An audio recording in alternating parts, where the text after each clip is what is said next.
Media के लोग भी यहाँ हैं, काफी हैं, मैं माफी चाहता हूं। हालांकि ये काम उनको करना चाहिए।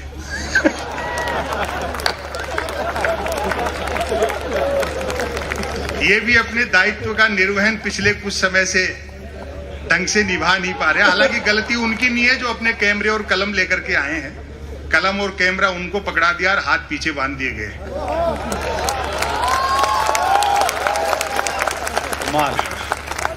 आजादी के बाद जब हम थोड़ा समझदार हुए हैं, पहला मौका है जब प्रधानमंत्री कदम ताल करते हैं तो मीडिया उसको मार्च पास्ट बताता है। ये मीडिया का बड़ा भाग दिखता दिए के साथ है, लेकिन है हवा के साथ। क्या अच्छा है, बहुत अच्छा है। और इनको जवाब देना पड़ेगा। इसी शहर के शायर थे ताज भोपाली, उनका एक शेर है कि तुम्हारी बज़्म के बाहर भी एक दुनिया है, मेरे हुजूर बड़ा जुर्म है बेखबरी। अखबार अपवाद भी होते हैं, कुछ अच्छा काम भी कर रहे हैं, आवाजें भी उठा रहे हैं, लेकिन 3 चीजों के लिए पढ़े जा रहे हैं: बिजली कटौती, उठावना और राशिफल।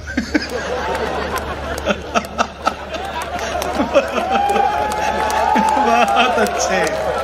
और रोज नए निकलते हैं। एक दिन तक अखबार के दफ्तर से 2 लोग आके बोले संपत सरल जी नया अखबार लॉन्च कर रहे हैं, आप भी ग्राहक बन जाओ। क्योंकि अखबारों का कोई पाठक तो बनता नहीं, ग्राहक ही बनता है। हाय क्या बात है, वाह।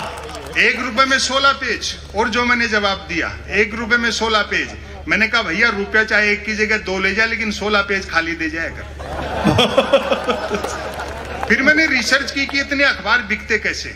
तो अचानक एक दिन एक अखबार के दफ्तर से फोन आया, बोलो संपत सरल जी आज आपका नाम हमारे अखबार में छपा। मैं बड़ा खुश हुआ, जी आपका अखबार कहाँ मिलता है? बोले हमारा अखबार कोई होकर नहीं बांटता है, जिस किसी का नाम छप जाता है दिन भर वही खरीद खरीद कर बांटता है।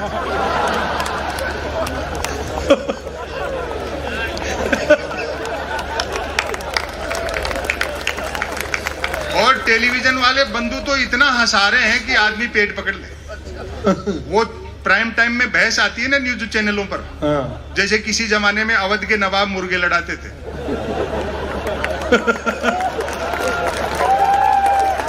अमूमन 4 जन बहसी आते हैं, एक मुद्दे का समर्थक, दूसरा मुद्दे का विरोधी, तीसरा बुद्धिजीवी दोनों को हड़काने वाला, और चौथा एंकर तीनों को भड़काने वाला। और अब आपकी तालियां उठेंगी, चौथा एंकर तीनों को भड़काने वाला बहस होनी होती है गरीबी की रेखा पर, और करते रहते हैं रेखा की गरीबी पर। अच्छा है। पूरा वैश्विक परिदृश्य आप देखो इस समय, खाली यहीं की बात नहीं है, वो ट्रंप हो, पुतिन हो, आबे हो, जिनपिंग हो, वहां वाले हो या यहाँ वाले हो। जनता को लगता है कि राजा का चुनाव प्रजा करती है। दरअसल 10-12 मल्टीनेशनल कंपनियां मिलकर के जिसमें चाबी भर देती हैं। वाह क्या बात है, क्या हिम्मत है। वाह। जिस दिन उनका काम पूरा हो जाएगा उस दिन नीचे उतारते हैं। 2 चीजें हैं, बाजार और बाजारवाद, दोनों में अंतर है। बाजार हर युग की जरूरत है। बाजार का मतलब है जरूरत के हिसाब से चीजें बनाना, और बाजारवाद का मतलब है चीजें बना करके जरूरत पैदा करना। वाह। चालाक अर्थशास्त्रियों ने सारे समीकरण उलट पुलट कर दिए, चुंबक के गुण बाजार में भर दिए और मनुष्य को लोहा बना दिया। और टेक्नोलॉजी, हालांकि डिजिटल इंडिया होने से फायदा भी हुआ है, ऐसा नहीं है। आदमी न सिर्फ 1 करोड़ का लोन 59 मिनट में ले सकता है, बल्कि 59 करोड़ का लोन लेकर के 1 मिनट में भाग भी सकता है। तालियां कम बज रही है, बात तो बढ़िया कह दी। वाह संपत भाई वाह। कोई भी आदमी देखो कितना व्यापार मुक्त हो गया, कोई भी आदमी किसी भी समय किसी भी तरह का बिजनेस कर सकता है। अभी तो मैं पिछले दिनों दवा की दुकान पे गया, हालांकि तबीयत खराब नहीं थी, दरअसल एक्सपायरी डेट की दवाइयों पे डिस्काउंट चल रहा था। वहां जाने के बाद पता लगा कि आज धनतेरस है। दुकानदार मेरा मित्र था, वो भी मजाक पे उतर गया, बोले यार आज भी बीमार पड़ गए क्या? मैंने बात संभाली, मैंने कही ऐसा नहीं है, दरअसल 2 कारण है। एक तो आज धनतेरस है तो कुछ ना कुछ खरीदने का रिवाज है, और दूसरा आज के दिन पूरे बाजार में आप ही के यहाँ सबसे कम भीड़ थी। वो बोला ठीक कह रहे हो संपत जी, दूसरों की बिक्री देखकर मैं भी सोच रहा था एक दिन के लिए दवाई की दुकान के आगे थोड़े बर्तन लगा लेते तो 2 पैसे हम भी ठीक से कमा लेते। वो 10 दुकान छोड़ करके एक मेडिकल वाले हैं सिंह साहब, वो तो दीपावली पे पटाखे बेचते हैं। अच्छा। और अब व्यंग पर समर्थन करना। मैंने कहा सिंह साहब के पास पटाखे बेचने का लाइसेंस है क्या? बोलो लाइसेंस ही पटाखे बेचने का है, बिना लाइसेंस के तो वो दवाइयां बेच रहे। मैं जिंदाबाद। हाँ, क्या बात है। अभी डॉक्टर कुमार विश्वास कह रहे थे कि मैं जिस कॉलेज में पढ़ाता था, आदरणीय कमलनाथ जी उसके चेयरमैन थे। इससे ये भी शुद्ध हुआ कि ये पढ़े लिखे हैं।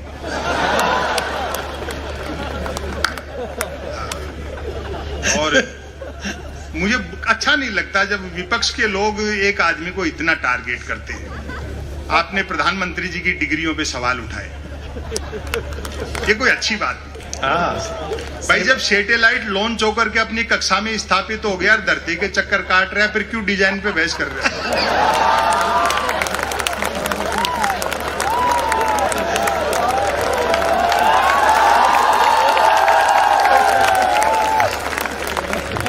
वैसे भी डिग्री से अनुभव बड़ा होता है। कमाल है भाई। मैं ऐसे कई को जानता हूं जिन्होंने एजुकेशन लोन लेकर आईआईटी की थी, फिर उस लोन को चुकाने के लिए उनको आईटीआई करनी पड़ी।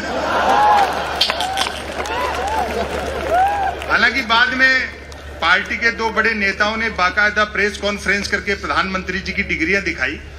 तब जाकर विपक्षियों का मुंह बंद हुआ कि हमारे प्रधानमंत्री ने न सिर्फ एमए कर रखा बल्कि बीए भी कर रखा। और आज ये डॉक्टर कुमार विश्वास होटल में पूछ रहे थे, बोले क्यों भाई जी, जब प्रधानमंत्री इतने पढ़े लिखे हैं तो मैट्रिक भी करी रखी होगी।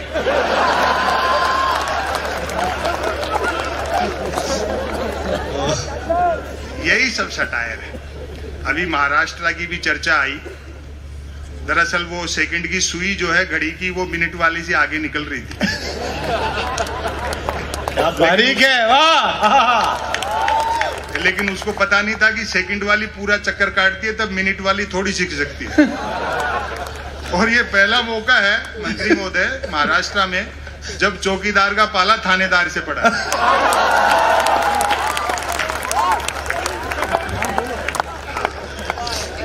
सत्ताएं आएंगी जाएंगी, मोहब्बत रहनी चाहिए, देश रहना चाहिए। पाकिस्तान, चाइना, इन सब विषयों पे तो कर्नल साहब बोलेंगे, क्योंकि ये तो आमने सामने चेहरे से चेहरा मिला करके, आंखें से आंखें मिला करके लड़े हैं। मेरे लिए ये व्यंग के विषय नहीं है। भाई उस पाकिस्तान पर क्या लिखना? उसकी जितनी आबादी है उतने तो अपने 24 घंटे फ्री वाईफाई के चक्कर में 4G टावरों के नीचे बैठे रहते हैं। अच्छा। और चाइना से भी युद्ध हुआ तो इस बार आर पार की होगी, 62 वाला हिंदुस्तान नहीं है। हाँ। हम जीतेंगे और उस खुशी में फिर चाइनीज पटाखे फोड़ेंगे। वातावरण में अजीब सा तनाव है। विकास का एजेंडा कह करके आए थे, कुर्सी मिलते एजेंडे के विकास में लग गए। और सवाल खड़े करो तो जूता निकालते। कई तो भक्त इतने गुस्से में रहते हैं कि जिसको पीटने दौड़ते हैं उससे आगे निकल जाते हैं।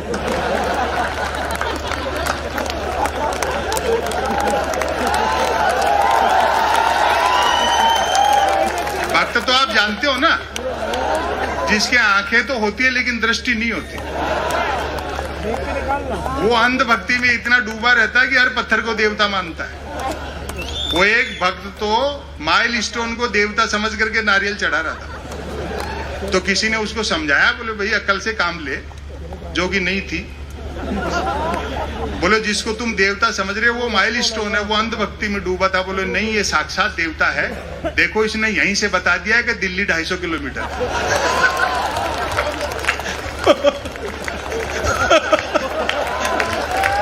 वाह, जिंदाबाद। क्या बात, क्या बात है। ये नौजवान दोस्त बैठे हैं, बुजुर्ग लोग बैठे हैं, अपने परिवार के और छोटे बच्चों को समझाओ कि ये सोशल मीडिया पे इस तरह का काम है, ये आपका समय, श्रम और बुद्धि को नष्ट कर रहा है। इससे कुछ हासिल नहीं होने जाने वाला है। दुनिया की कितनी भी एडवांस टेक्नोलॉजी हो, आप रोटी गूगल से डाउनलोड नहीं कर सकते। बहुत मुद्दों की बात करो, रोजगार की बात करो, सद्भाव की बात करो, महंगाई और भ्रष्टाचार पर बात करो। ये उन मुद्दों से ध्यान हटकाने के लिए इस तरह की शोशेबाजी की जाती है। अभी जैसे धारा 370 का मसला था, मुझसे भी लोगों ने पूछा, ये मेरे व्यक्तिगत मत बता रहा हूं। बोले जी 370 पर मैंने कहा मूल्यांकन समय करता है। आज हम इस पर कुछ नहीं कह पाएंगे, बैंड तो हमारी शादी में भी बहुत जोरदार बजा था।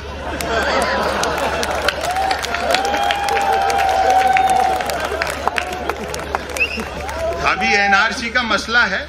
मैं समझता हूं कि अगर वो शरणार्थी हैं चाहे घुसपैठिए हैं, धर्म के आधार पर किसी के साथ भेदभाव इस देश की हजारों साल की परंपराओं के विरुद्ध है। न सिर्फ लोकतंत्र और संविधान के विरुद्ध है, हजारों साल की भारतीयता के विरुद्ध है। ये सारी चीजें जो आया है वो सबका है, और ये धर्म के झगड़े भी नहीं है, इतिहास के नाम पे लड़ाते हैं। महाराणा प्रताप का मुख्य सेनापति हाकिम का पठान था। क्या बात है, और वाह अकबर का मुख्य सेनापति राजा मानसिंह थे। वाह, बहुत वो सब साम्राज्यवाद के झगड़े थे। धर्म भी उसमें एक फैक्टर हो सकता है। तो मोहब्बत से काम लेना चाहिए। समय की अपनी सीमाएं हैं। और मैं एक रचना आपको नई सुनाता हूं जो एक दो जगह सुनाई है। अगर अच्छा सुन लिया तो फिर और कोशिश करेंगे दो चार मिनट सुनाने की। लेकिन ऐसा नहीं है, जो अच्छा काम कर रहा है चीजें भी बदलेंगी। जैसे आज मैं जयपुर से आया, 12 घंटे लगे। डॉक्टर कुमार विश्वास को फ्लाइट से आना पड़ा, उसमें भी 2.5-3 घंटे लगते हैं। ये चीजें हल हो जाएंगी जब बुलेट ट्रेन चल जाएगी।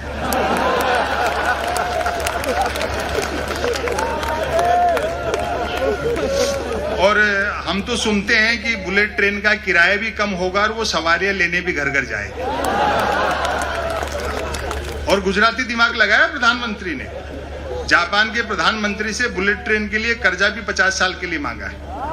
वो जानते हैं 50 साल बाद न देने वाले बचेंगे न लेने वाले बचेंगे। और इसी शहर के शरद जोशी जी ने एक बड़ी अच्छी बात कही, हम भारतीयों को वह व्यक्ति उधार दे जिसका पुनर्जन्म में विश्वास हो। भाई दिवे 50 साल बाद किसी जापानी को अपना कर्जा याद रह गया तो वो जैसे ही मांगने बंबई उतरेगा, अपन उन्हीं की बुलेट ट्रेन में बैठ के अहमदाबाद निकल लेंगे।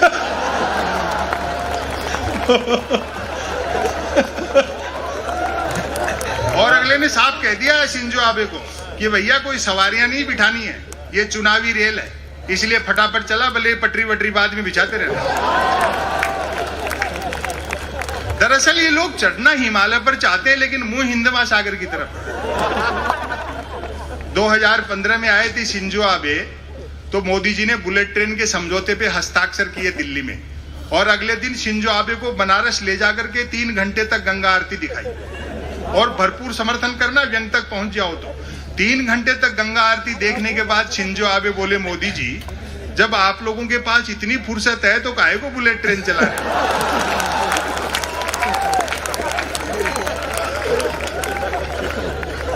सोशल मीडिया ने भी ऊधम मचा रखा है। ऐसा नहीं लगता कि हम उसका इस्तेमाल कर रहे हैं, अब लगता है जैसे वो हमारा इस्तेमाल कर रहा है। निदा फाजली साहब की 2 पंक्तियां हैं, उनमें अगर शेर थोड़ा इधर उधर करूं तो कहना चाहता हूं कि धूप में निकलो घटाओं में नहा कर देखो, जिंदगी क्या है मोबाइल हटा कर देखो। वाह। मैं बधाई देना चाहता हूं मध्य प्रदेश शासन को कि इस अवसर के बहाने आपने इतने लोगों को घरों से निकाला, वरना तो सब उसी में लगे रहते। घरों से निकलिए, प्रजातंत्र के जो मुख्य उद्देश्य हैं और जो मूल्य हैं उनको पहचानिए, अड्डेबाजी कीजिए, एक दूसरे से मिलिए, क्योंकि आदमी लैंग्वेज से सीखता है, उससे कहीं ज्यादा बॉडी लैंग्वेज से सीखता है। बहुत अच्छा, बहुत। पता नहीं से सोशल मीडिया क्यों कहते हैं। हजारों किलोमीटर दूर बैठे आदमी तो हम चैटिंग से जुड़ना चाहते हैं, लेकिन बस ट्रेन फ्लाइट में सफर करते हैं तो कोशिश रहती है बराबर वाली सीट खाली। आए है, क्या बात है। यदि किसी ने कुछ एक अक्षरों तक की नेकी कर डाली हो तो उसको फेंकने के लिए ट्विटर से बेहतर दरिया नहीं है। जो कुछ नहीं कर सकता वह भी ट्वीट कर सकता है, और एक बार जो ट्वीट करने लगता है फिर वो कुछ नहीं कर सकता। मैं तो सोशल मीडिया का लोहा उस दिन मान गया जब एक सज्जन ने यूट्यूब पर मेरे कवि सम्मेलन की एक ही क्लिप को साल में 100वीं बार सुना और नीचे गाली लिखी, लानत है संपत सरल को, नालायक ने साल भर से रचना तो छोड़ो कपड़े तक नहीं पहने।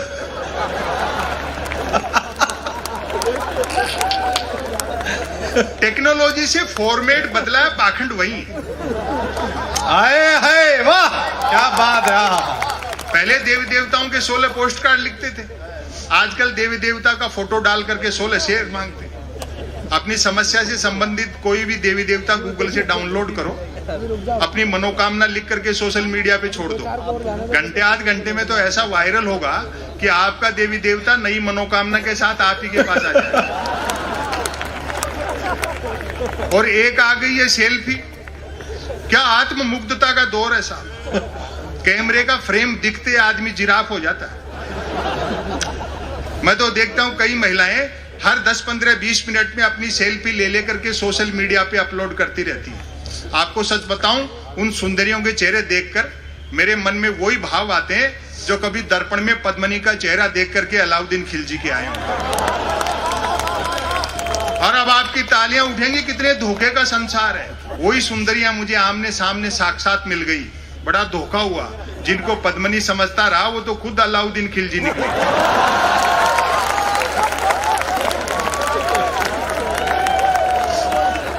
और कुछ नहीं करना, एक मेल अकाउंट खोलना है जो बैंक अकाउंट खोलने से भी आसान है। बैंक अकाउंट खोलने के लिए कुछ तो आधार चाहिए, मेल अकाउंट तो निराधार व्यक्ति भी खुलवा। बहुत अच्छा। बाकी 3 जरूरी चीजें हैं, एक है स्मार्टफोन, नॉन स्टॉप इंटरनेट और निठल्लापन।